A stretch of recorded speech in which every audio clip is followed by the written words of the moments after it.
ka manomboka izao zany noho ny hoe fanokanatsika ny Madagasikara eo ambanin'ny fahefan'ny fomasin'i Jesoa dia isy zavatra iainantsika manomboka izao dia ny vavaka ao alohan'ny sakafo sy ny vavaka ao aorianan'ny sakafo dia ho ampitsika hoe ry fomasin'i Jesoa matoky anao izahay.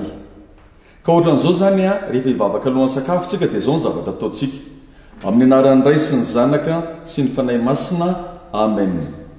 Andriamanitro, tsofo rano izay sy ny hanina hoaninay, tahiry eo ny karakara, ampianaro izay fampizara. Amen. Ry fomasin'i Jesoa matoky anao izahay. Dia ny vavaka ao aorianan'ny sakafo dia hoe amin'ny anaran'ny Ray sy ny Zanaka sy ny Fanahy Masina.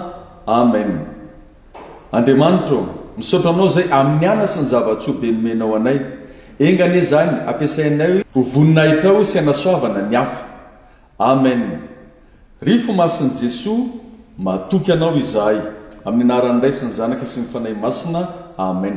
Dia izay zany manomboka izao ny vavaka ataontsika ao alohan'ny sakafo sy ao aorianan'ny sakafo rehetra, dia mirahasoa antsika rehetra ary iainan'izay fomasin'i Jesoa zay manomboka izao eo amin'ny fiainantsika andavanandro dia samita in'Andriamanitra.